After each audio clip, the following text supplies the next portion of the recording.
Quer assistir?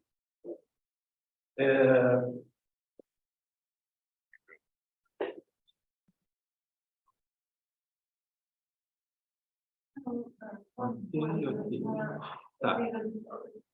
Gente, estamos gravando já? Ok. Bem, nós temos aqui no SMAT uma unidade curricular, que é de seminários, que eu divido com a professora Selma, que está aqui, com a professora Carla, que está nos assistindo online, e a gente tem trazido palestras bem interessantes para os nossos alunos de terceiro ano, e essa disciplina foi organizada num dia que os alunos dos 3 anos podem assistir também. Tá? Por isso que a gente ficou aqui. Os alunos do terceiro ano já estão todos online, e os de primeiro e segundo ano foram essa visita externa, então vão se juntar a nós depois. É bom ter a gente tem um número bom de convidados de fora hoje. Prazer aqui a professora Silvia Steinberg e vários outros ex-alunos, a Vanessa Concurso, o Zé, a Lia, e vários outros alunos atuais da ESG que eu não conheço pessoalmente. Tem várias outras pessoas inscritas que eu espero que se juntem também. E vai ser um prazer ouvir mais uma vez a Helena falando para a gente sobre o trabalho espetacular dela. E Helena foi minha aluna na ESG há algum tempo atrás, e hoje é professora e desenvolve um trabalho de pesquisa e um trabalho pessoal muito interessante, e nós temos essa tarefa para ela, para falar sobre presente, passado, presente e fantasia, que tem muito a ver com a temática que ela explora. Em algum momento, eu vou pedir, aliás, podia até ser agora, logo no início, eu vou pedir para vocês abrirem as câmeras, para a gente poder fazer uma foto de grupo. Tá? Tem tanta gente bacana participando, seria legal a gente poder fazer isso. Então, vocês podem, por favor, abrir as câmeras? E, Gabriel, chama os alunos que estão presentes para ficarem mais perto. Tem os alunos do mestrado também de design para economia circular, que também estão presentes e que a gente queria agradecer. E aí eu acho que se eles ficarem mais pertinho, vai ficar mais fácil de tirar a foto.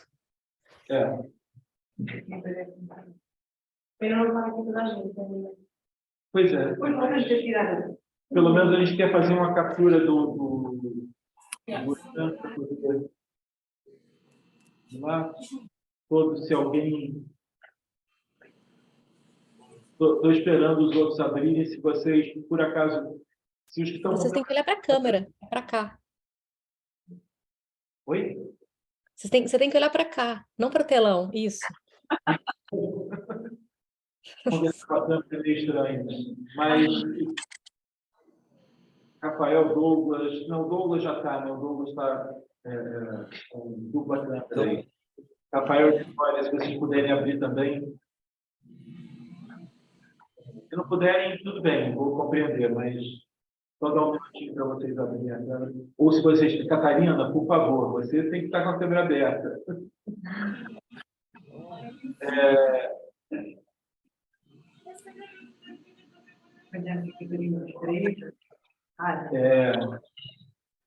Bem, eu estou entendendo que o Rafael e a Vitória, por algum motivo, não podem ligar a câmera agora. Então, ok. Deixa eu só capturar aqui a imagem.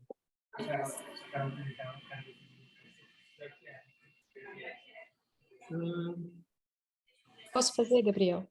Oi? Eu posso fazer. Sim, melhor.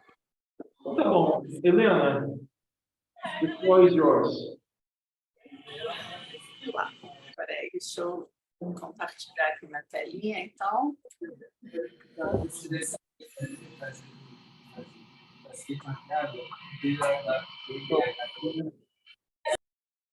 Aparecendo aí para vocês?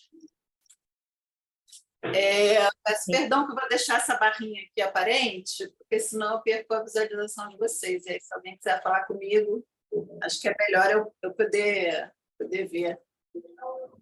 Eu vou ficar com essa barrinha aqui. Queria agradecer muitíssimo o convite do Gabriel e do SMAT para fazer essa apresentação, né, do outro lado do oceano. É um prazer poder falar com vocês. Gabriel sugeriu esse título, Passado, Futuro e Fantasia, e eu achei muito bacana, porque acho que resume muito bem assim, a minha atividade, as minhas inspirações. Então, vamos lá. Eu sou Helena de Barros, alguns me conhecem como Helen Bar, é o meu apelido, né, que eu uso para o meu trabalho artístico e autoral. Sou professora da ESD, além de Gabriel, né, que foi meu professor, Silvinha Steinberg também foi minha professora, está aqui. Temos alguns ex-esdianos e alguns esdianos atuais. Então, a ESG é um lugar muito especial para mim, né? Não só sou professora hoje, mas fiz o bacharelado, fiz o mestrado, fiz o doutorado na ESG, então acho que o que eu faço hoje tem muito a ver com trazer essa formação, né, que me construiu assim como profissional e como pesquisadora. E esse tema, passado, futuro e fantasia, eu não vou falar muito hoje sobre a minha produção como designer, especificamente. Vou falar mais sobre a minha produção autoral e sobre a minha pesquisa em design. Tá? Então, assim, vou falar um pouco sobre essas coisas assim, que vão rodeando, né, a nossa atividade, né, como profissionais designers. Né? Trabalhei atuante no mercado há muito tempo também, na área cultural, com eventos culturais e projetos de exposição, mas aqui vou falar sobre essa outra parte.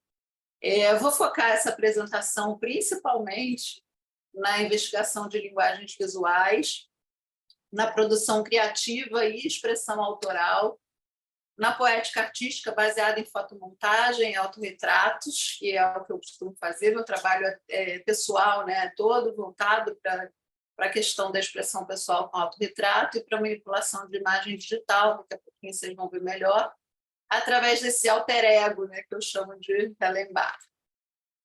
Vou trazer também as referências de pesquisa em história do design, especialmente as técnicas e os processos de impressão históricos e contemporâneos, que são a minha área de investigação e pesquisa, e também uma investigação experimental mais recente, né, com tecnologias de filtros de realidade aumentada e geração de imagem por descrição de texto, né, que a gente chama de AI ou IA, né, inteligência artificial, que é uma questão, né, que está dominando o momento. Então, vou falar um pouquinho sobre tudo isso.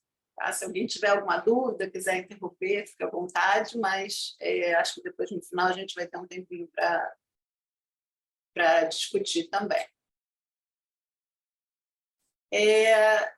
Esse trabalho, acho que ele começou mais concretamente, quer dizer, eu já trabalhava com imagem, com manipulação de imagem, com retoque de imagem, e composição de imagem para publicidade, para projetos de exposição, né, imagens em alto formato.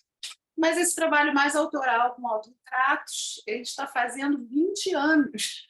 Começou em 2003, especificamente com essa imagem aí, que eu fiz para uma rede social bem antiga, que não existe mais, né? Não é da geração mais nova, não deve conhecer, que era o Fotolog, que era uma espécie de Instagram da época.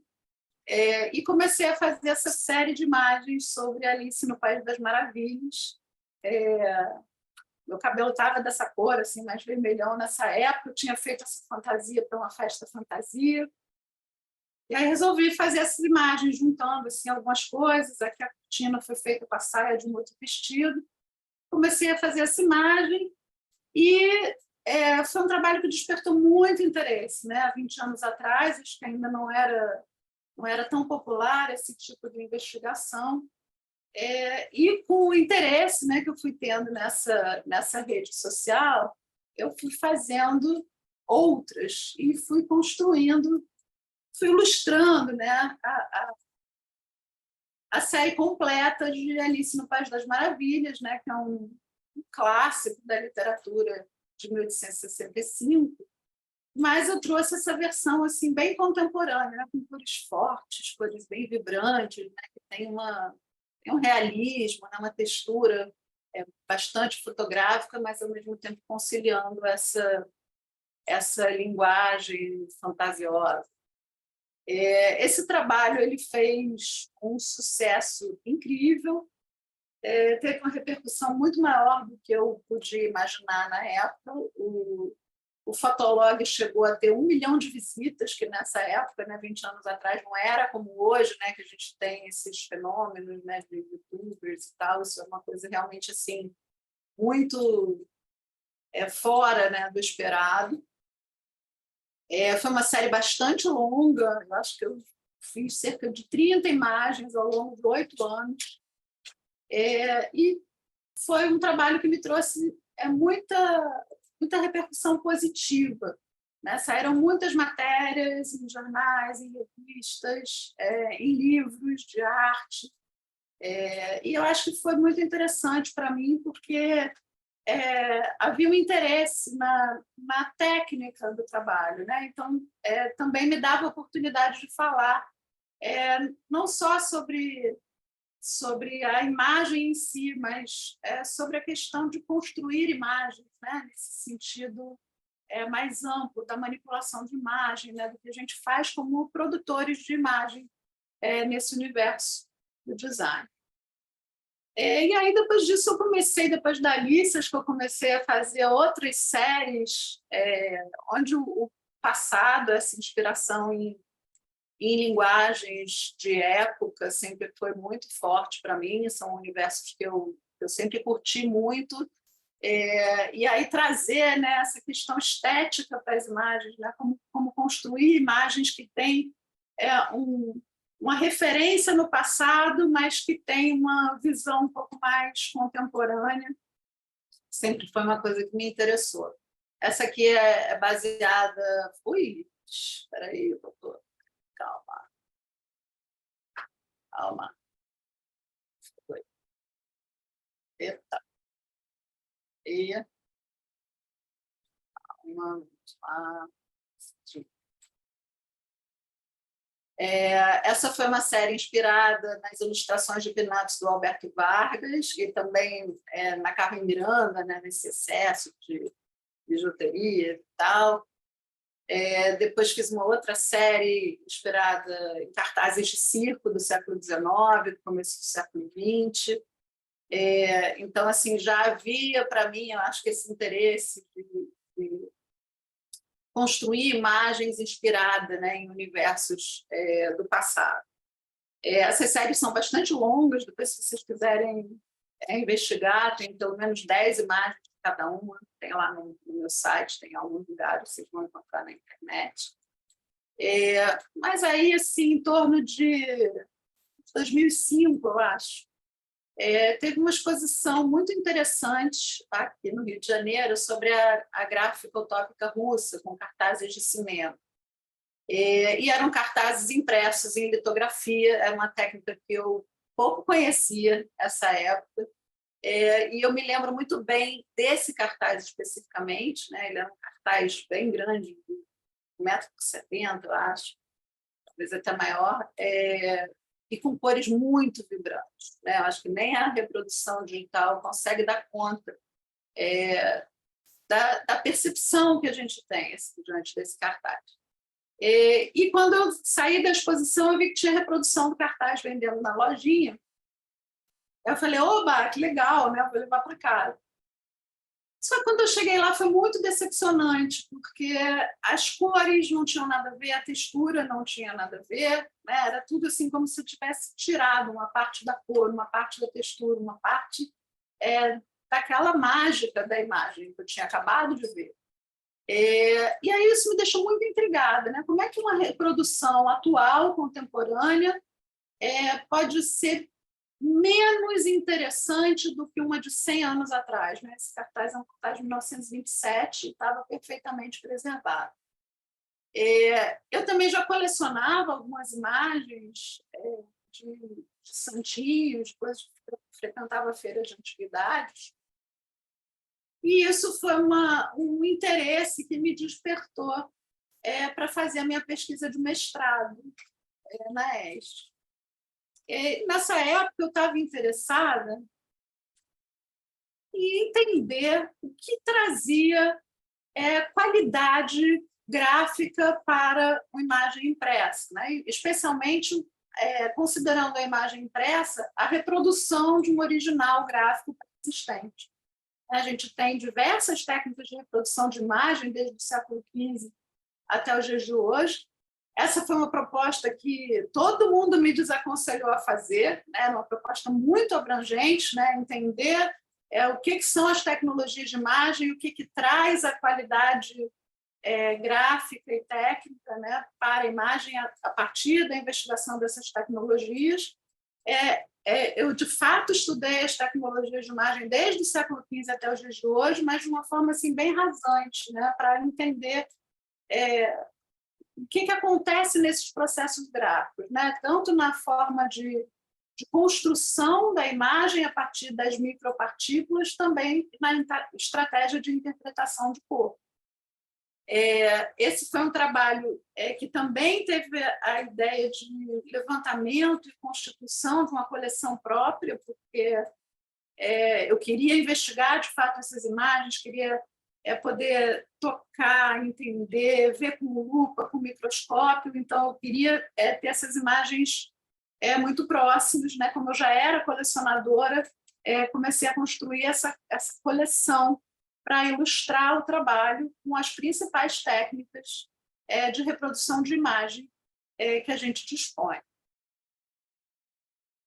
A minha forma de abordagem desse material, né, meu método de investigação, era de identificação de imagens, né, dessas amostras por observação ampliada e com registro fotográfico microscópico.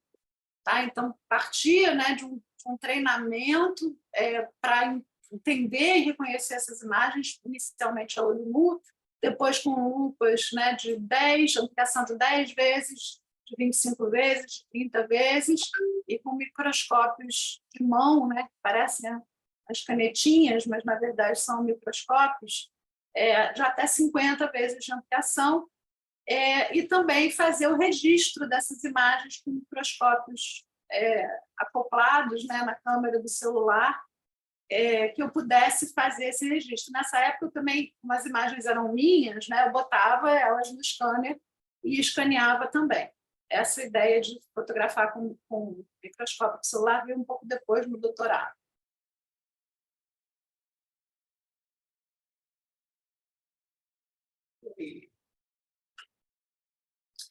E aqui, esse foi o método que eu desenvolvi no mestrado para investigar essas imagens, né? Então, a partir de uma imagem em tamanho 1:1, ela era escaneada, né, em diversos níveis de ampliação, uma vez, né, ampliação tamanho real, depois 10 vezes ampliada, depois 25 vezes ampliada, para poder registrar esse material junto com o texto e poder comentar, né, o que eu estava vendo no microscópio para os meus leitores e também fazer a identificação de cor, né? Essa é uma imagem de 1904, uma das primeiras reproduções de imagens coloridas a partir de registro fotográfico, né, com 3 cores apenas. Depois a gente foi ampliando esse registro de cor, né? E a gente teve uma oscilação muito grande desses padrões cromáticos. Hoje em dia, a reprodução de cor comum, né, mais trivial, a gente faz com 4 cores. Mas foi muito interessante para mim descobrir que, ao longo da história, se imprimiu com 3 de 3, né, 2, 3, 5, 12, até 20, 50 cores para a reprodução de uma única imagem.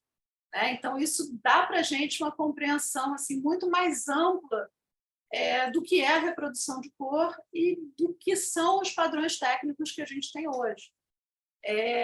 Aí aqui foi um panorama assim, né, desse conjunto de amostras, são 22 amostras em diversas técnicas diferentes, para entender quais eram as estratégias de reprodução de cada técnica gráfica, né? Então, a gente tem desde técnicas com um tipo de representação mais linear, mais geométrica, outras mais orgânicas, com pontos, com texturas, né? Até chegar nos dias de hoje, onde a gente tem aqui, vocês conseguem ver o meu cursor, não? Essas três aqui, né, são as imagens mais tradicionais, né, que a gente tem hoje ainda com retícula de amplitude modular.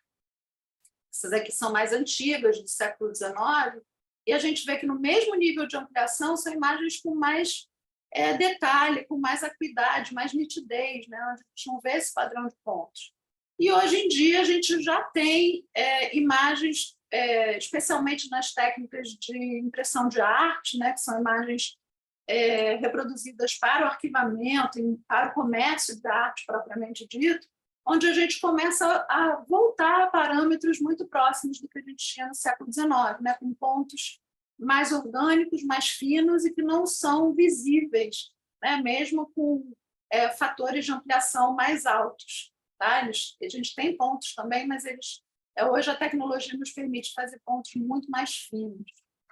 Então, esse conhecimento, né, da técnica de reprodução de imagem, eu acho que ele foi muito responsável assim, pela minha percepção, pela minha acuidade visual e por um controle maior sobre do que se trata, né? Fazer imagens para impressão, né? Ao longo da história e hoje. E aí, voltando para esse trabalho de autorretrato, essa aqui foi uma imagem que eu fiz no final do mestrado, com referência a essa imagem menor, que chama A Primeira Lição, e que tem a ver com essa questão do aprendizado, né, do conhecimento, de passar o conhecimento de um para o outro, né? E é uma técnica de impressão bem rara do século XIX, que se chama impressão Baxter, é uma técnica de 13 cores, que concilia várias técnicas juntas, né? Tem a parte de cor em estilogravura, a parte mais neutra, né? Os tons mais escuros são em litografia.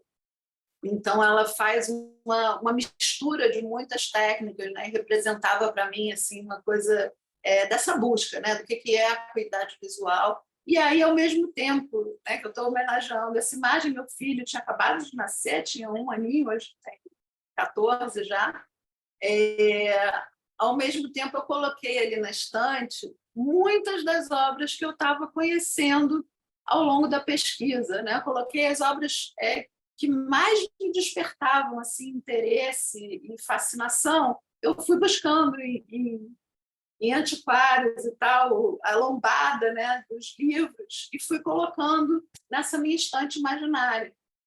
E hoje todos eles estão na minha estante de verdade, né? Eu fui buscando esses livros e fui encontrando em leilão, em antiquário, e fui ampliando nessa coleção, porque eu acho que é muito importante para a gente que pesquisa questões que têm a ver com a materialidade, né? A materialidade da impressão, eu acho que é insubstituível, né? Você não consegue reproduzir o que é a cor e a textura de um impresso numa outra técnica de impressão e nem na tela, né? Por maior acuidade que seja um monitor, ele não tem essa força, né? Que a imagem tem. Então, acho que é uma imagem muito simbólica para mim, que tem a ver com esse desejo, né, de aprender e de passar o conhecimento, né, de um para o outro, do interesse que a gente tem pela pesquisa e, ao mesmo tempo, pela projeção de um desejo, né, que pode se tornar realidade na nossa vida. Algum tempo depois, bastante tempo depois, né, acho que foi 8 anos depois que eu defendi o mestrado, eu voltei a pesquisar com o doutorado e aí resolvi me dedicar ao meu interesse maior, que era a cromolitografia, que é uma técnica de impressão do século XIX, foi essa técnica que mais imprimiu cor na história, e que era uma técnica assim, muito encantada assim, para mim. Né? Eu ficava muito curiosa sobre como eram esses processos, que eu queria entender melhor, e queria investigar também como era a cromolitografia aqui no Brasil, porque até então meu interesse ele era muito generalista e mais universal, e eu quis colaborar com a história aqui do Brasil, né? Entender os acertos que estavam mais próximos de mim, e saber qual tinha sido a participação do Brasil nessa técnica. Quando eu comecei essa pesquisa, eu nem sabia com que imagens eu podia contar, né? Se isso tinha sido, de fato, uma produção real aqui no Brasil, né? Se isso tinha, de fato, acontecido. Mas, ao longo da pesquisa, fui descobrindo esses acervos e descobri que foi uma produção realmente muito intensa, brasileira, que nada devia para a produção internacional.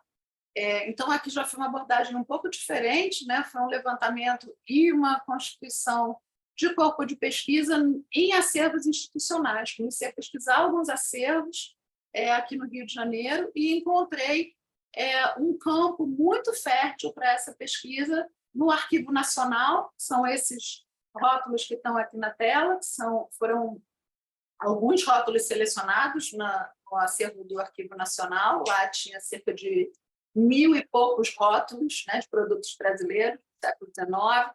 Eu selecionei 20 para pesquisa, e também na Biblioteca Nacional, que tem uma pequena amostragem da Biblioteca Nacional, selecionei, tinha mais 1.000 e poucos rótulos lá na biblioteca, e eu selecionei mais 80 para pesquisa. Então, foi uma amostragem de 100 rótulos, produzidos em muitas cores. Né? A gente tinha uma ideia de que a produção no Brasil pudesse não ter uma qualidade, né, tão refinada, e isso foi totalmente desmentido. A gente tinha rótulos de altíssima qualidade produzidos aqui no Brasil, e a gente chega a ter rótulos de até 14 cores de impressão. Então, ao mesmo tempo, né, fiz essa investigação com microscópio de todos esses rótulos, né, da pesquisa, para entender que técnicas eram utilizadas e de que maneira, né, foi feita a produção em cromolitografia comercial aqui no país. Então, essa pesquisa, né, ela procurava entender uma produção a partir de impressos efêmeros, que são esses impressos que a gente usa no dia a dia e normalmente não são conservados, né, tradicionalmente nas bibliotecas, então depende de colecionadores e tal. Hoje em dia a gente já tem coleções significativas de efêmeros nas bibliotecas também, mas o efêmero ele é um material gráfico muito importante para registrar o que é feito no dia a dia, né, e como é a relação das pessoas com esses impressos. Né? Então, também eu procurei entender, né, a relação de costumes, as relações sociais, né, os aspectos simbólicos que esses impressos traziam na nossa sociedade. O método também foi um método de identificação técnica por amostras ampliadas, né, com esse registro fotográfico microscópico. Aqui a gente vê algumas das amostras desses rótulos, né, e a gente pode ver assim, só pelos detalhes ampliados, que são texturas, né, muito diferentes, né, de um para o outro. Então, a gente tinha técnicas desde o crayon, o pincel, retículas com bico de pena. Esses eram todos materiais desenhados diretamente na pedra pelo cromista, né, são ainda parte de um processo de reprodução pré-fotográfico. Né? Isso tudo era feito com desenho manual direto na pedra. Alguns tipos de pontilhado, o espartido, que era um respingo de escovinha feito na pedra, e também algumas outras texturas que a gente chama de pontos mecânicos, que eram feitos a partir de telas com texturas incrustadas que eram entintadas e depois transferidas para a pedra. Por último, aqui a gente tem um rótulo apenas, já com retícula fotomecânica, que é a tecnologia que a gente usa hoje, e também relevo, né? Então, era uma identificação, né? Tanto das técnicas de representação tonal, as retículas, as cores, as características de representação. E aí, aqui no Brasil, nessa pesquisa apenas, foi possível identificar 20 técnicas diferentes, né, manuais utilizadas pelos cromistas no século XIX para a reprodução de imagem. Né? Uma surpresa, né, e muito gratificante poder entender isso, né, poder entender como a indústria gráfica brasileira era potente. Aqui, como eu fazia também a identificação das cores de impressão, né, com o registro ampliado, então eu procurava observar cada desencontro de impressão para ver os vestígios de cor, produzir uma tabela de cor específica para pesquisa, para poder fazer a identificação e entender como era a geração de cor. Né? Aqui nesse mapinha menor, a gente pode entender como os verdes, por exemplo, eram gerados pela sobreposição de até 4 cores primárias diferentes na imagem. Foi muito interessante também poder entender aqui como é que se operava esse processo gráfico. Né? E aí, através dessa amostragem que foi bem grande, né, de 100 rótulos, deu para entender que quanto menos cores, mais técnicas gráficas eram utilizadas para conseguir um efeito gráfico interessante.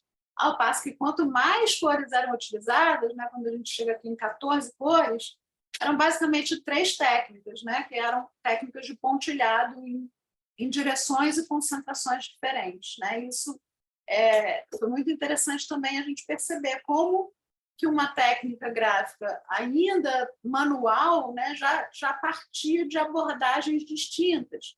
E, ao mesmo tempo, compreender que esses rótulos de 3 cores eram para um mercado mais popular e esses de 14 cores, né, com técnicas de pontilhado, eram para um consumo de luxo. Né? Isso tinha a ver com o tipo de produto que estava representado. E aí, nessa conexão, né, de passado e presente e futuro, outra coisa muito surpreendente na pesquisa foi entender como era essa abordagem de cor. Né? Porque nesses rótulos a gente tinha desde 3 até 14 cores, eu fui entendendo como essas cores primárias, né, a partir de 3 cores, como é que ia ampliando as cores no tipo de representação desses rótulos. Então, eu cheguei mais ou menos, né, nessa escala aqui maior, nas 14 cores, e foi muito curioso perceber que elas são muito próximas, né? É uma paleta de cor muito próxima da que se utiliza hoje para impressão de arte. Né? Então, essa conexão da gente ver que hoje em dia, com a tecnologia mais sofisticada da computação gráfica, da colorimetria digital, a gente chega nessa paleta de cor para uma reprodução de altíssima fidelidade e que a gente já tinha esse conhecimento acontecendo de uma forma mais ou menos empírica pelos cromistas no século XIX. Voltando aqui para a ideia dos autorretratos, eu fiz uma imagem empregando todas essas retículas e técnicas gráficas que eu encontrei nesses rótulos, e aí fiz uma simulação aqui também em vídeo de como era a superposição dessas cores. Né? Essas cores elas obedeciam uma lógica de construção para a reprodução. Né? Então, aqui a gente pode ver...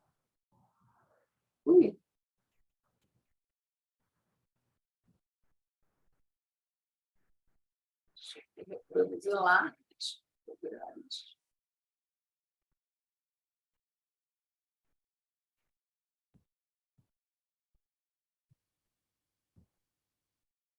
Então, aqui foi uma simulação dessa imagem se ela fosse reproduzida com 15 cores especiais, né, do mesmo jeito que eram feitos os rótulos, né, com essas texturas gráficas.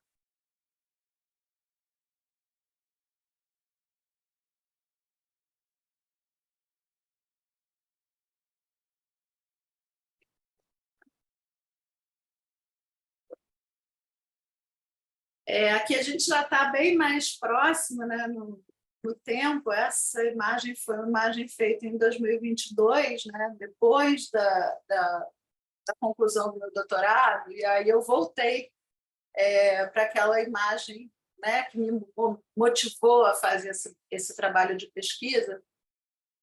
Essa imagem chama Nenhuma Maravilha, né, que tem um certo ar de desilusão, né, e tal, e ao mesmo tempo com a silhueta da Alice, né, levando um tombo. Às vezes as coisas não são muito bem como a gente esperava, né, então tem essa questão, né, de uma certa desilusão, mas ao mesmo tempo brincando com a ideia da maravilha, e é uma imagem que foi reproduzida em risografia, que é uma técnica super atual. Teve um orientando meu que defendeu mestrado agora, pesquisando sobre a risografia, e eu fiz uma interpretação da cromolitografia, numa técnica atual que também trabalha com cores especiais. Essa imagem, ela parece ter mais cores, né, mas ela é uma imagem feita só com laranja e azul, que são cores complementares, e juntas formam o preto e as escalas de cima. Aqui trouxe mais uma imagem que conecta essa ideia, né, de passado e presente, futuro e fantasia. Esse foi um trabalho que eu fiz a convite de um programa de televisão aqui no Brasil que se chama Estantes Cruzados, onde eles convidavam alguns fotógrafos contemporâneos para reinterpretar imagens célebres da fotografia brasileira. Essa imagem são os 30 Valérios, que foi uma imagem feita em 1901 pelo Valério Vieira, que era um fotógrafo que também tinha um interesse técnico, né, pela fotografia e pela mágica que a fotografia pode produzir manipulada, né, onde ele fez esse autorretrato em 30 posições diferentes numa mesma imagem. Isso já em 1901. E aí eu fiz essa releitura da imagem, são as 30 Hellenbachs, né, em posições diferentes aqui também, né, com essa questão, né, da cor, né, e da presença feminina, né, ocupando esses papéis. E aqui também já tem essa ideia da selfie, né, com esse braço levantado, que a gente se acostumou, né, tanto a ver aí nas redes, né, o uso do celular, enfim, é uma imagem que ela tem um pouco do passado, mas com uma visão contemporânea. Mais recentemente, também eu fui bolsista da Biblioteca Nacional, com outra pesquisa, onde eu trabalhei com alguns impressos lúdicos brasileiros, os primeiros impressos lúdicos, né, de caráter lúdico, coloridos, impressos aqui no Brasil. E aí eu trabalhei com uma coleção de livros infantis, com as imagens do Jogo do Bicho feitas aqui, com alguns abecedários e com brinquedos de montar. E aí teve uma série de outras técnicas gráficas que eu pude identificar nesses impressos. E aqui tem um desses brinquedos de montar, que foi um aquário da edição de Melhoramentos. Acredito que ele tenha sido impresso por volta dos anos 40, a gente não tem uma data precisa, mas foi muito interessante fazer essa montagem, né? Esse é um aquário tridimensional com várias camadas, né, de imagem, porque a biblioteca tinha essas pranchas, né, no acervo e nunca ninguém tinha montado, então a gente não conseguia imaginar, né, como é que era esse aquário. E aí eu peguei a digitalização dessas imagens, imprimi na minha impressora, reportei, montei, né, e aí a gente entende, né, como é que aquela peça ganha vida, né, como é que ela era, de fato, uma atividade de entretenimento, né, no século passado, e a gente entende ela hoje, porque às vezes a gente só vendo as imagens de acervo não consegue entender. E aí depois fiz também uma interpretação desse aquário em vídeo, a partir de técnicas de videografismo em 3D, né? Essa variação focal, e aí trouxe minha Alice lá também, para nadar aí no aquário.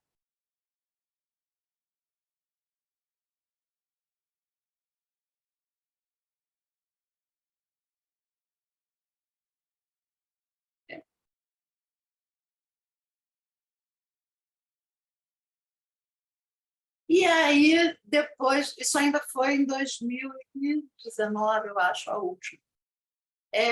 Essas outras imagens que eu trago agora, elas já são imagens feitas no período da pandemia.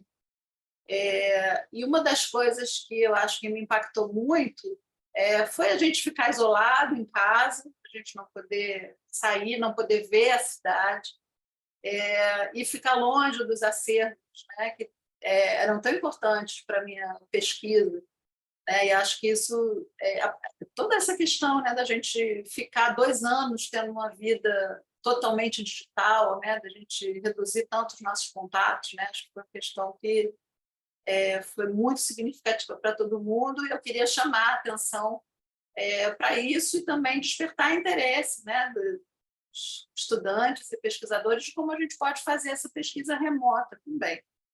E aí localizei algumas séries de imagens panorâmicas do Rio de Janeiro, né, que eu estava com tanta saudade de circular. E aí peguei algumas imagens onde eu conseguia constituir um panorama circular, né, um panorama em 360 graus da cidade.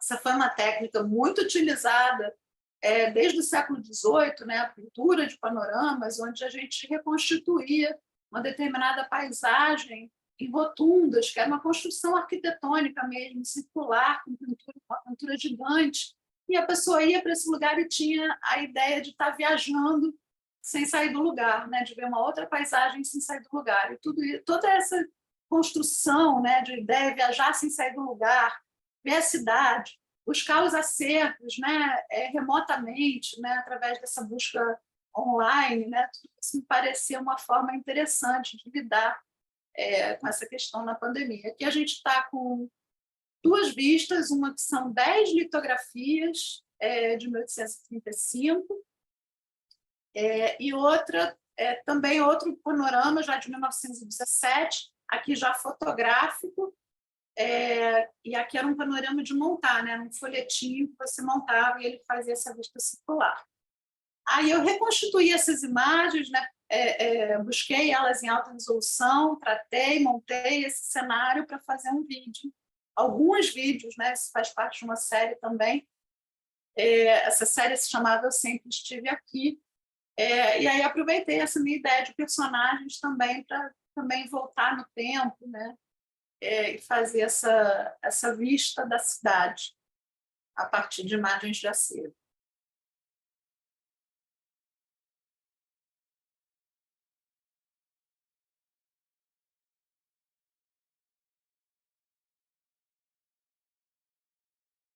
Então, esse era o Rio de Janeiro de 1835.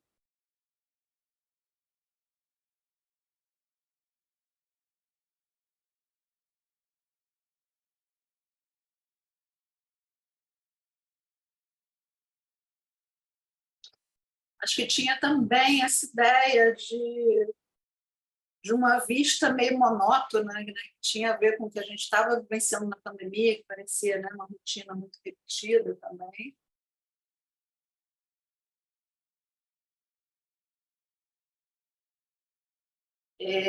E essa daqui, já o Rio de Janeiro, em 1917. Essa foi a partir das fotografias colorizadas.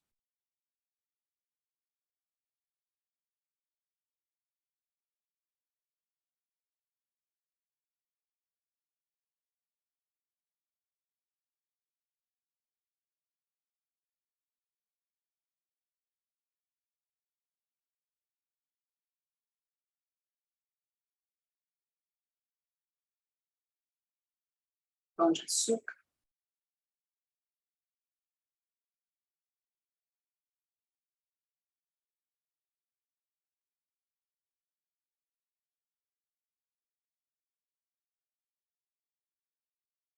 E aí, nessa época, a gente já tinha voltado, né, às aulas remotamente, e aí a gente chegou nesse tipo de comunicação que a gente está tendo agora, né, através do vídeo, que até então acho que era muito pouco habitual, né, para a maioria de nós, e que virou uma regra, né? Hoje em dia a gente está absolutamente acostumado E eu comecei a me interessar por fazer essas interferências nos vídeos, né? Já que a minha interface, né, com os meus alunos e com a sala de aula tinha que ser através do vídeo, comecei a me interessar como interferir, né, nesse vídeo, né, como fazer esse vídeo mais interessante para mim também. Eu estou usando um filtro aqui agora, né? Tem esse fundo, tem também um pouquinho de maquiagem, né? Iluminação também, assim, a gente com esses filtros a gente transforma completamente, né, a imagem, e é muito interessante porque não é um processo de pós-produção, né, como a gente fazia até então, né? A gente prepara o filtro todinho e quando você clica nele já está tudo pronto, né? Assim, é um clique e tudo que foi planejado é aplicado nesse momento. E aqui eu quis trazer um pouco dessas referências históricas, né, que são tão significativas na minha pesquisa, e quis compor um ambiente todo com o universo do William Morris, né, que é um dos pioneiros, né, no design, como a gente conhece hoje, né, também com essas questões de sustentabilidade, né, com as questões do interesse pelo trabalho, né, cada trabalhador se sentir um pouco autor, né, da peça que fazia, que eu acho que são questões que ainda, né, são muito importantes para nós nesse mundo neoliberal. Então, aqui fui buscando alguns elementos, né, tanto dos móveis quanto das padronagens, dos livros produzidos pelo William Morris, para fazer um ambiente virtual para os meus vídeos. Então, esse aqui é um outro filtro, né? Tipo esse aqui que eu estou usando. E aqui tinha essa brincadeirinha da sala de espera, né? Que a gente começou a ter, né? Quando está esperando a videoconferência. Mas aqui a minha sala de espera também tinha essa ideia, né? De juntar o presente, né? Com a tecnologia digital e o celular, com a imagem que a gente tem do passado. Esse é um filtro, né, que eu posso aplicar aqui na minha imagem. Aqui, ESD, aqui, o William Morris. Né? Então, é só clicar que eu faço toda essa transformação, não só do ambiente, né, mas de interferências gráficas aqui também, né, de maquiagem, né, de colorização e tal.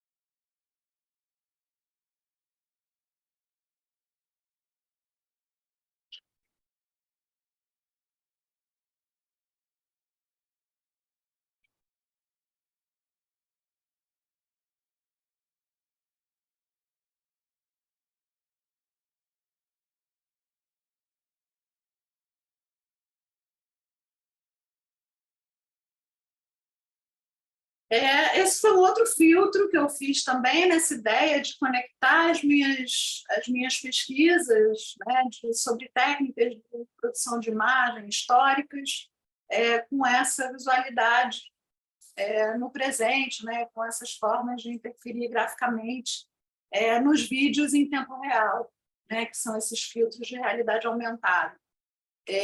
Aqui eu busquei algumas referências de gravura em metal, né, e da sintaxe de linha, que é essa forma de representar a imagem, né, os meios tons da imagem através de tramas lineares, de pontos, né, e desses cruzamentos.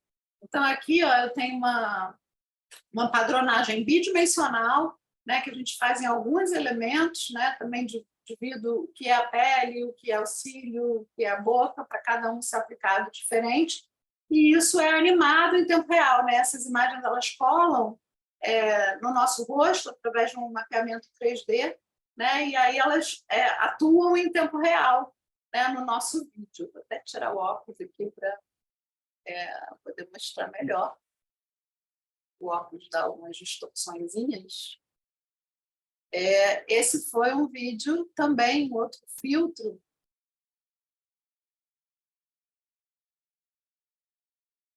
Ele voltou, peraí.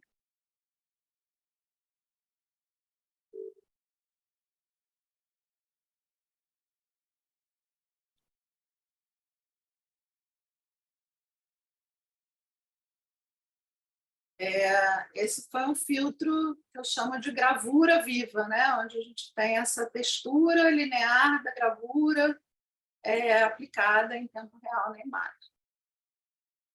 E, ó, para vocês verem no meu vídeo aqui, em tempo real, né? Essa aplicação de texturas, né? de cor, de luz.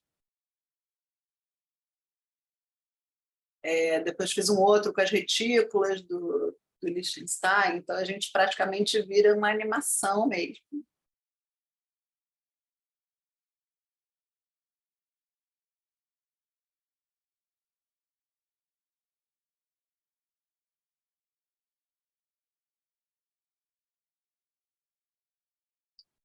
Essa foi a imagem que vocês escolheram aqui para apresentar a palestra, né? E também tem essa mesma investigação, né? Essas texturas lineares para fazer a representação tonal da imagem, que era uma técnica que foi utilizada desde o século XV, XVI, né?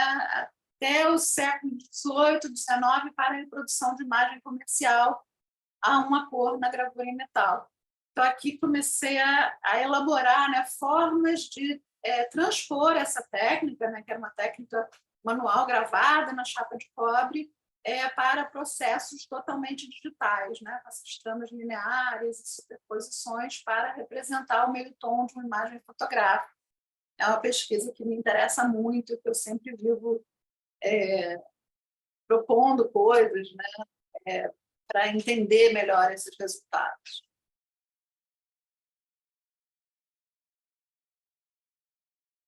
E aí, finalmente, chegamos aqui na inteligência artificial, né, que é o assunto que tem dominado, né, a mídia no último ano. Então, assim, acho que eu tenho esse interesse, né, pela forma, das formas que a gente tem tecnológicas de reproduzir a imagem, não só as do passado, quanto as atuais também me interessam. E hoje em dia a gente chegou, né, num cruzamento da sintaxe com a semântica. Quer dizer, a gente tem uma rede de computadores que, através dessa programação, eles conseguem interpretar, né, um texto. Alguns aplicativos conseguem interpretar uma descrição textual, né, fazem uma busca através de redes neurais, né, de computadores conectados, né, no mundo inteiro, para garimpar essas imagens e juntar elas na ideia de uma única imagem. E aí comecei a querer tentar trazer isso também para o meu trabalho autoral com autorretrato. Aqui, nessas primeiras, eu ainda não sabia e não tinha ainda dominado a questão de como trabalhar com autorretrato e com a inteligência artificial. Então, aqui eu trabalhei com a mesma técnica que eu trabalhava antes. Eu fiz algumas gerações de imagem por prompt, por descrição de imagem, e depois trabalhei com fotomontagem através de algumas imagens antigas. Tá? Então, aqui é um vídeo onde toda essa parte da tiara, o cabelo, né, os brincos, foram feitos, gerados por inteligência artificial. Para cabelo é muito legal, a gente tem um nível de textura e de detalhe incrível, mas aqui foi montado com uma imagem minha, uma imagem antiga, né, escaneada e tratada.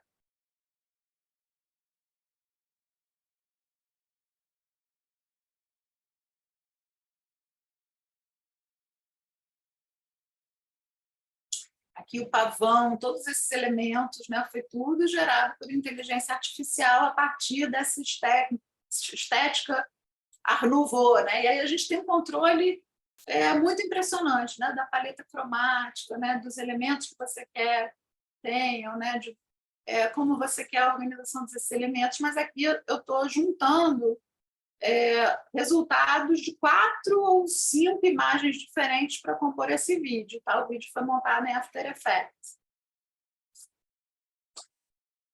Eu dificilmente uso as imagens resultantes, né, de tal qual elas saíram. Né? Eu uso as imagens como elementos para construir o meu trabalho.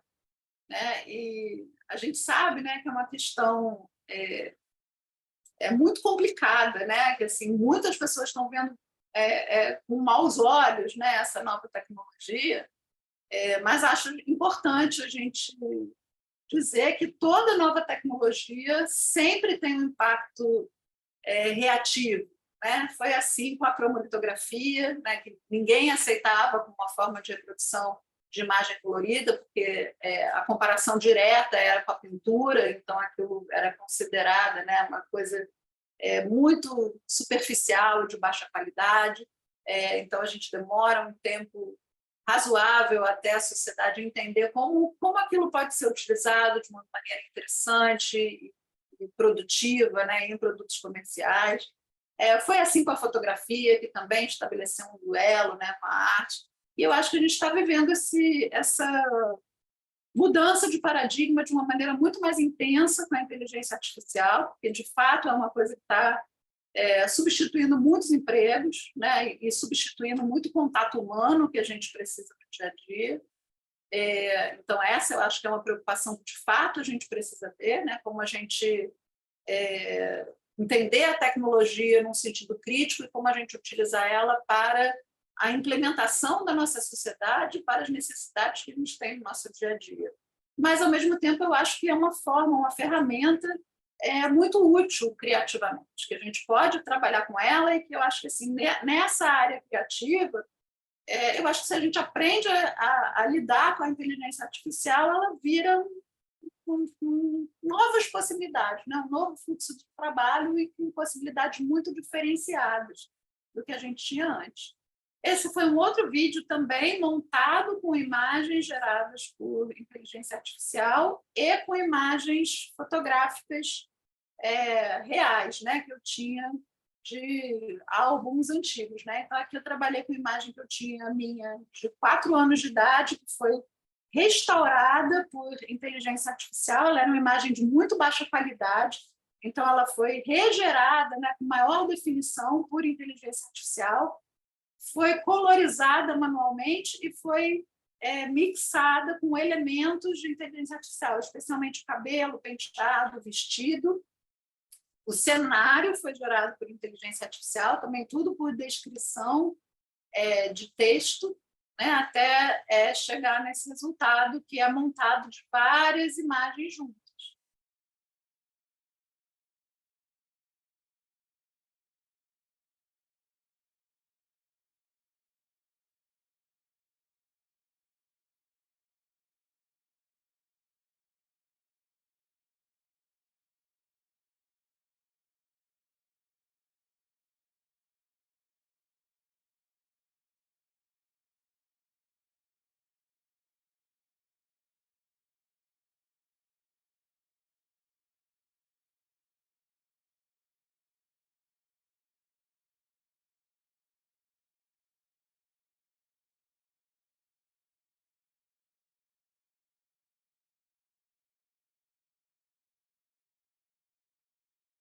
Essa aqui já é um pouquinho diferente, né? Eu tenho trabalhado, acho que com todos os aplicativos de inteligência artificial, essas duas primeiras, né? A maior parte delas foi gerada no Midjourney, que eu acho que é a plataforma mais conhecida e mais utilizada, mas é uma plataforma paga e é um sistema fechado, né? Você não tem possibilidade de interferir muito na programação do Midjourney, apesar de você, quanto mais a gente conhecer a forma de programação e as bibliotecas que alimentam o Midjourney, né, as bibliotecas de outros artistas e referências, quanto mais a gente tem controle sobre o que a plataforma é capaz de produzir, melhor é o nosso resultado gráfico. E a gente vai aprendendo, tem um monte de youtubers ensinando a gente a lidar com essas plataformas, né? Como é que a gente controla melhor os prompts, que palavras que a gente usa, né, para ir cercando os resultados, a forma de estruturar, como é que a gente constrói hierarquia dentro das imagens, como a gente vai gerando o mesmo personagem em posições diferentes, né? Todo o fluxo, eu acho, de quem lida com imagem e com animação e vídeo vai mudar completamente, eu acho, né? Já está mudando e vai mudar drasticamente nos próximos anos, né? Porque hoje a gente tem muitas ferramentas que estão implementando esses processos de trabalho de uma maneira muito ágil e muito dinâmica através da inteligência artificial. Essa imagem ela tem um conjunto de ferramentas, né? Eu comecei a gerar ela, a ideia da imagem começou a ser gerada no Midjourney. Depois eu fiz o mesmo prompt no Stable Diffusion, que aí já é uma plataforma de linguagem aberta, né, de código aberto, onde tem muita gente implementando a programação, e o que pode ser feito no Stable Diffusion é uma plataforma que tem um nível de controle, né, sobre a produção da imagem de uma certa maneira mais amplo e com maiores possibilidades técnicas, mas que talvez não tenha um acabamento tão refinado quanto o Midjourney tem. Mas o Stable Diffusion tem uma coisa muito bacana, que é o que a gente chama de modelo treinado. Um modelo treinado, você consegue alimentar a plataforma com um conjunto de referências fotográficas e ele começa a produzir imagens com base nessas referências. E aí funciona muito bem para a gente fazer autorretrato, onde ele vai, a partir do conjunto de imagens que a gente alimentou, vai sintetizar uma imagem nova, que se parece com aquelas imagens que a gente alimentou na plataforma. Esse aqui, essa imagem, né, que parece comigo, mas não sou eu, né, porque eu nunca fiz uma imagem nessa posição, ela é feita a partir do modelo treinado no Stable Diffusion, que eu alimentei com fotos de 20 anos atrás, né? Peguei todo aquele material desses autorretratos, né, antigos, e construí um personagem a partir dessas imagens, né? Então, o Stable Diffusion ele dá essa possibilidade da gente reinventar uma pessoa né, com essa idade que eu não tenho mais, né, e fazer essa pessoa em outras posições, em outros cenários. É um pouco um lance de dados, porque, assim, ao mesmo tempo que a gente tem controle sobre algumas características, a gente não tem controle sobre outras, né? Assim, então, muita coisa que você imagina que vai sair de um jeito não sai, você vai gerando até você ir entendendo como é que o software está entendendo, né, a sua demanda. É uma relação de negociação. E aí eu gero muita imagem para conseguir uma imagem que eu quero. Para fazer essa daqui, acho que eu gerei umas 100 imagens. Então, assim, as flores vieram de várias outras gerações, a personagem veio de outra, o cabelo veio de outra, né? Então, é também uma fotomontagem. Eu continuo usando essa tecnologia para trabalhar da mesma maneira que eu trabalhava antes, né? Porque eu quero ter um controle do que eu produzo, né? Então, assim, eu uso as imagens como elementos para a construção dessa outra imagem. Essa imagem aqui, ela também já está lidando com tecnologias de animação feitas por inteligência artificial. Então, aqui é uma animação bem sutil. As flores foram animadas no After Effects, do jeito convencional, mas a expressão do personagem foi feita já por outros aplicativos que fazem animação por aí. Quer dizer, o software ele reconhece, né, o que é um rosto e procura aplicar expressões faciais nessa imagem estática. Tá?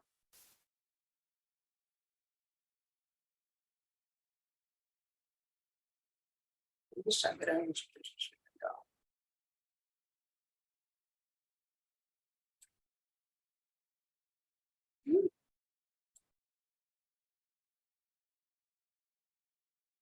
Tem uma leve piscadinha, né? Parece que está uma respirada.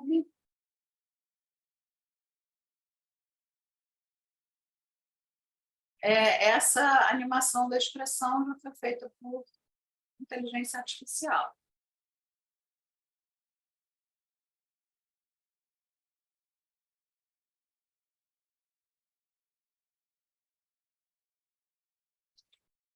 Esse outro também foi feito com modelo treinado, tá? Com essa volta ao passado, né? 20 anos atrás, E aí fui brincando, né, com a tecnologia nesse sentido de fazer várias personagens de época, com penteados diferentes, com estéticas diferentes, brincando com uma música, né, que fala, né, eu sou uma garota cheia de estilo, né? E aí trabalhei com a música e trabalhei com outro aplicativo, onde aí as coisas estão ficando muito poderosas, né? Onde você pode gerar um texto, tem gente que inclusive está gerando texto a partir do ChatGPT, né? Gerando texto por inteligência artificial, você consegue gerar vozes também por inteligência artificial, e aí você consegue, né, jogar o texto, uma imagem estática, e jogar num outro programa, esse foi o DID, onde ele vai mapear essa imagem e a imagem vai falar o texto que você escreveu com a voz que você está indicando. Muito louco, né? Então, esse foi tudo feito com esse conjunto de tecnologia.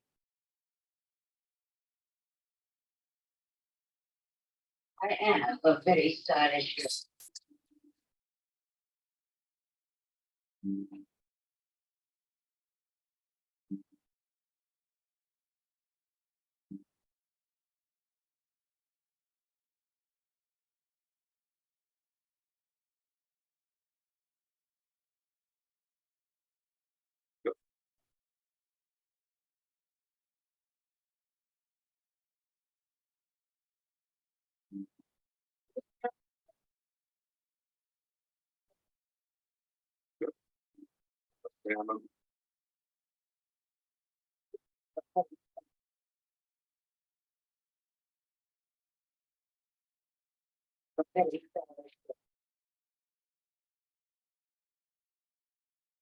Helena, a gente perdeu o áudio. Se você puder botar de novo, para Botar ver de novo, se talvez foi o full stream. Tá, vou botar de novo. I am a very stylish girl.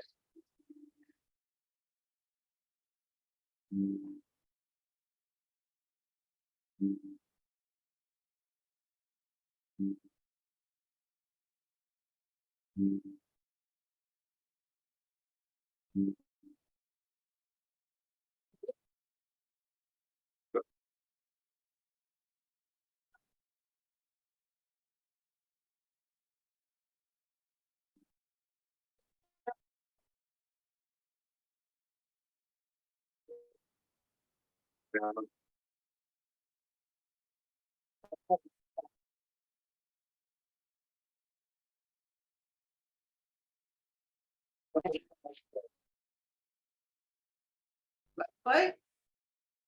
Não, Não? mas eu estava comentando com eles que eu acho que esse vídeo está no seu site ou no Instagram, Tá. né? Tá. Eu ponho no Facebook, no Instagram, em todo lugar. Só fácil de vocês verem. Que pena. Não sei porque não está passando. Aqui estava passando. Essa forma de geração, né, quer dizer, não é fácil, tá? A gente vê essas imagens aí na rede, a gente fala assim, poxa, é só apertar um botão. Não é fácil chegar numa imagem com o resultado que a gente espera, tá? Isso depende, acho que, de muito conhecimento dessas interfaces e de como a gente pode construir um prompt para chegar no resultado que interessa a gente. Então, assim, a partir do momento que chegou assim no rosto, que eu falei, poxa, está razoavelmente parecido comigo, que às vezes fazem umas aberrações também. Mas está razoavelmente parecido, né? Gostei do enquadramento, gostei do ângulo, né? Consegui chegar nisso. Aqui eu congelei, né, o rosto, e aí você apaga toda a parte externa e fala, gera a parte externa fazendo um cabelo diferente, fazendo um cabelo assim, assado. Eu quero um penteado assim, com cachos, quero tranças, quero... Né? Então, eu fui a partir do mesmo rosto, fazendo diversos personagens, e aí depois peguei alguns desses personagens e animei o vídeo nesse outro aplicativo. E agora o último. I am a very... O último, esse não tem áudio, né? Ao mesmo tempo que eu tinha feito essa experiência de voltar no tempo, né? Poxa, deixa eu ver como é que como é que eu faço imagens minhas de 20 anos atrás que não existiram, né? E, ao mesmo tempo, é uma questão interessante, né? Porque eu acho que nesses 20 anos que eu venho trabalhando, fazendo essas fotomontagens e autorretratos, né? O meu corpo era como se fosse uma boneca, né? Onde eu consigo ficar, né, na pose que eu imaginei, construir o resultado que eu imaginei. E agora eu já estou ficando mais velha, né? Não dá mais para eu brincar do mesmo jeito que eu brincava, né? Minha imagem não corresponde mais, né, tanto ao personagem, né, que eu estava utilizando, né, naquela época. E aí eu fiz a brincadeira inversa, né? Vou jogar 20 anos para frente agora, para ver como é que eu vou ficar daqui a 20 anos, né? E aí fiz isso com inteligência artificial também. E aí essa também é uma fusão, tá, com várias imagens, onde a gente pode ir fazendo, né, os elementos, né, a partir do momento que eu curti um elemento, eu posso congelar ele e aí pedir para reconstruir outras partes da imagem que não existem de outra maneira, né, gerando o cenário de outra forma. Agora, tem coisas muito interessantes, né? O meu fluxo de trabalho mudou completamente com esses aplicativos, porque antes eu acho que assim, meu tempo maior para a produção da imagem era na pré-produção, né? Onde às vezes tinha que fazer a maquiagem, fazer o cabelo, fazer pesquisa, uma longa pesquisa de imagem, cenários, né, e tal. Agora o tempo é investido nessa geração de prompts e gerando assim, muitas imagens, muitas delas que não me interessam nada, saem totalmente diferentes do que eu gostaria, e muitas que falam, opa, isso aqui eu consigo aproveitar, isso aqui eu aproveito esse elemento, isso aqui eu aproveito o outro, quer dizer, mudou totalmente, né? Agora eu não trabalho mais, pelo menos nessas últimas, né? Não trabalhei mais fazendo fotografia, produzindo fotografia, e nem pesquisando imagem, né? Trabalhei gerando imagem por comando de texto. Vamos lá, a última.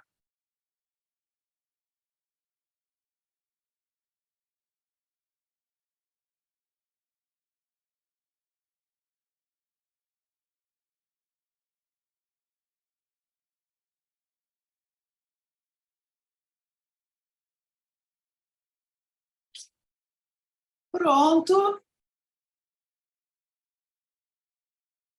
Acho que encerramos. Aqui estão meus contatos das redes sociais, para quem quiser conhecer, né, mais essas outras imagens que tem a ver com essa parte que eu mostrei aqui hoje para vocês. Helena, antes da gente passar as perguntas, eu vou te pedir uma coisa.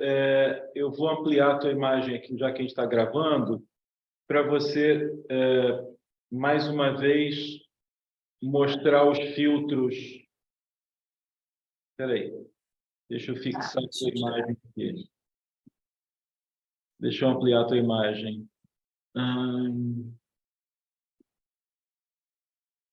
Para você mostrar aqueles 2 filtros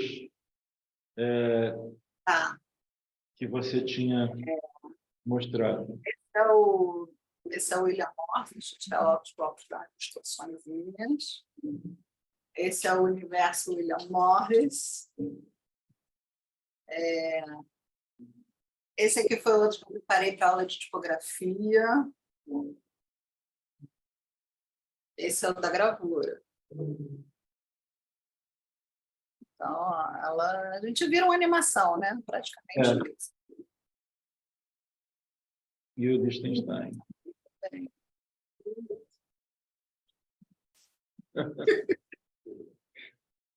Divertidíssimo.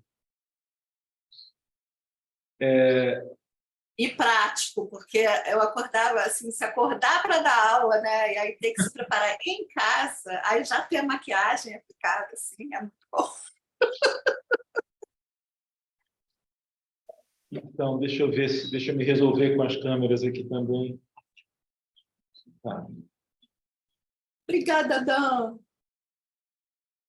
Então, muitíssimo obrigado. Eu queria saber se alguém tem alguma pergunta daqui presencial ou online. Se alguém tiver alguma pergunta para a Helena, se quiser fazer algum comentário. Eu tenho uma pergunta. Eu não sei se... Deixa eu ver as pessoas, Gabriel, me deixa pequenininho de novo. Oi? Para você reduzir a tela para eu ver tudo. Ah, sim, espera aí.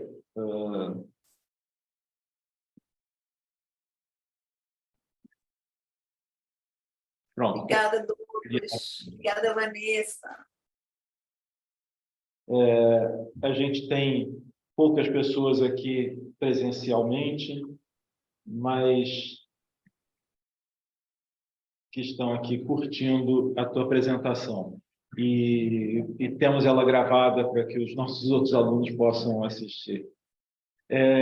Helena, eu tenho uma pergunta, se ninguém tiver. Eu tinha... Olha, Gabriel, eu quero ver as pessoas. Você não está vendo as pessoas? Não, estou grandona aqui, eu na tela. Eu já desfixei você, então você já deveria estar vendo. Peraí, então, deixa eu ver se sou eu que tenho que botar. Peraí, pronto. Agora sim. Eu tinha que mudar para o mosaico, estava travado. Tá. Obrigada, Lívia, obrigada, José Antônio.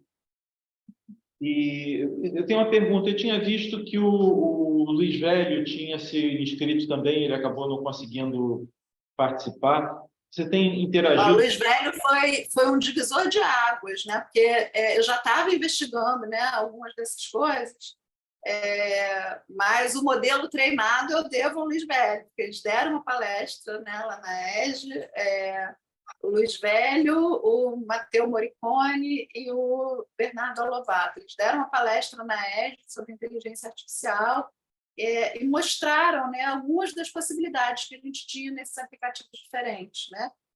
E aí, assim, quando você começa a estudar isso, é um mundo que se abre, né? E a ideia do modelo treinado, né, de como eu podia alimentar, né, e fazer isso funcionar, né, dessa maneira, foi, né, uma janela que se abriu a partir dessa palestra do Luiz Velho.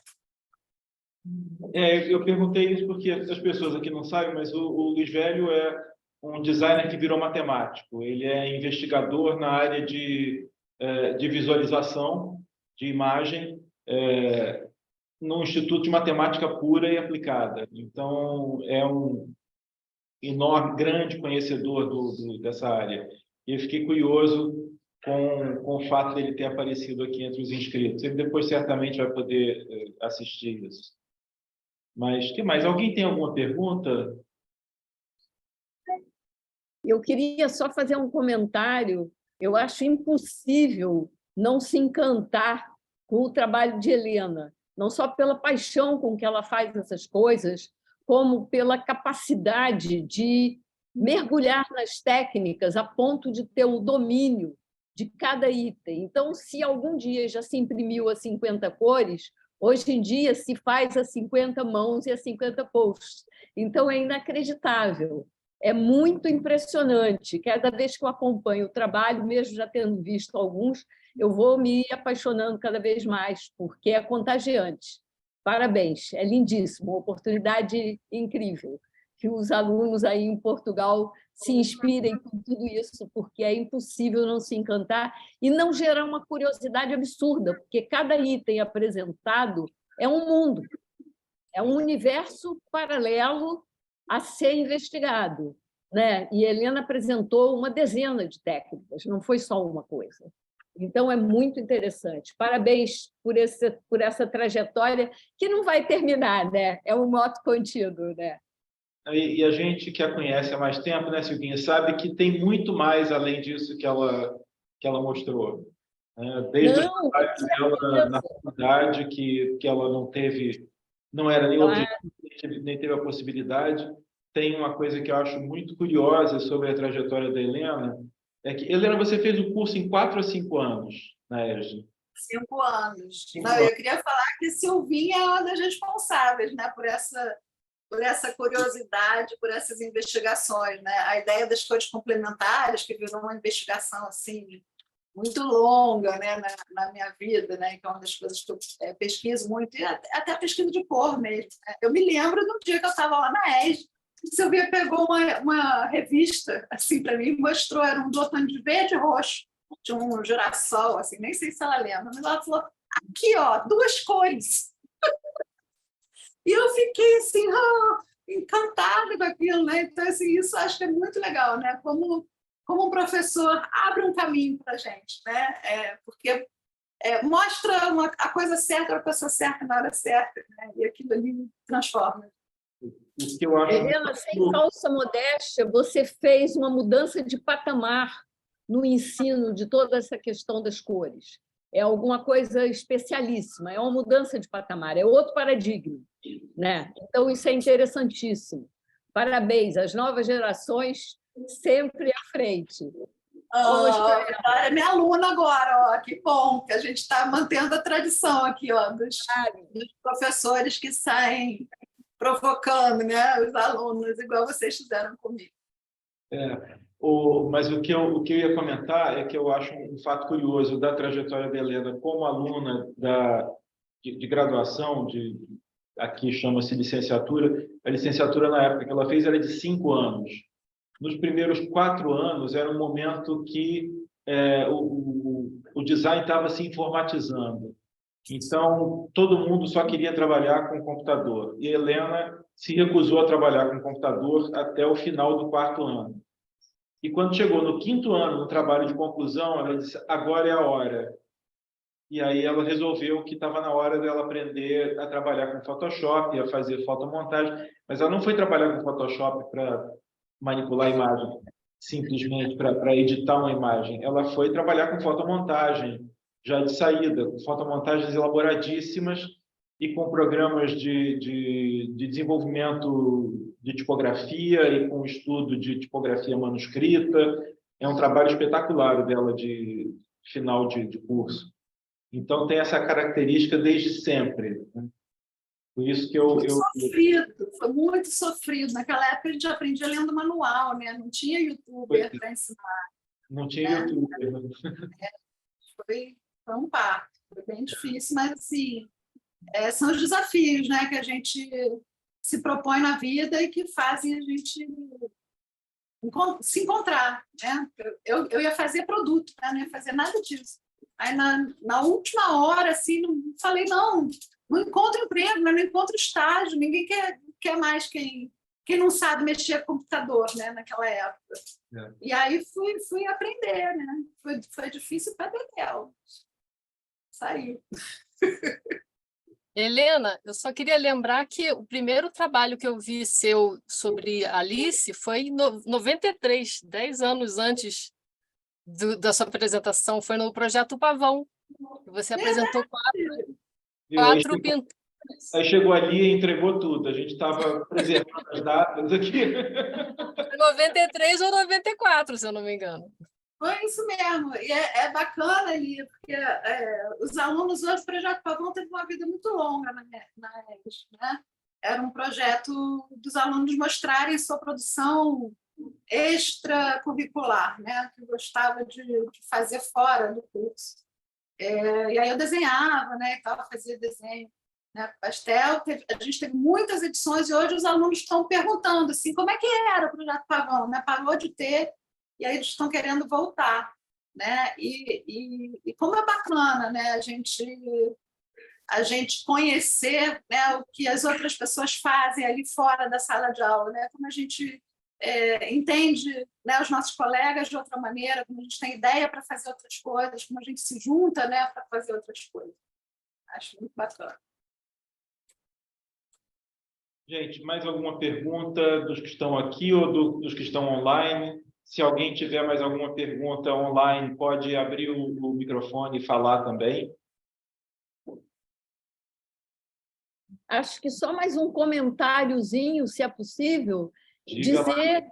como é importante na ESD essa referência sobre a questão da imagem e da fotografia, desde que a ESD foi criada, né? Gabrielzinho, que está aqui, tem uma experiência enorme nessa área. Na realidade, ele é responsável por um trabalho incrível que também foi feito durante todo o período, tanto que ele, na época em que ele era professor, como na época que, como diretor, as questões que promoveu, mas o que é mais interessante é a quantidade de pessoas que geraram conhecimentos específicos nessa área da fotografia dentro da ESG, né? Então, isso eu acho que precisa ser registrado, né? Helena é quem está trazendo essa tradição para a atualidade, né? E a gente pode referenciar N pessoas, né? Gabrielzinho, melhor ainda do que eu. Meus professores queridos ainda me chamam de Gabrielzinho. Você viu? Desculpa. Não, a Lia já entregou as datas da Helena, a coisa já está tudo em casa. Gente, Dá então... para enganar mais. Então, eu queria agradecer muitíssimo a Helena. Eu sou, se não o presidente, mas um membro bem elevado do fã-clube da Helena já há bastante tempo, né? Admiro o trabalho dela há muito tempo. Já tive a oportunidade de trazê-la para uma aula aqui há algum tempo atrás. Eu acho que os alunos que estão hoje no 3º ano, ou os que se formaram no ano passado, não estou bem certo, que tiveram uma aula espetacular com a Helena sobre o processo de impressão. E é muito bacana ter esse trabalho agora registrado e gravado para que a gente possa ter acesso a ele posteriormente. Muito obrigado, Helena. Muito obrigado a todos vocês que vieram participar. Silvinha também, que também o Zé Antônio, da Universidade Católica, da PUC do Rio, e vários alunos atuais da ESD, e os outros que estão online são alunos daqui também, e os colegas da Helena, Vanessa, Lia. Muito obrigado por estarem aqui. Silvinha, Obrigada. um beijo grande para você também. Tá? Para você. Obrigada. Muitíssimo convite, Gabriel. Um prazer estar com vocês aqui. Muito obrigado. Parabéns, Helena. Obrigada.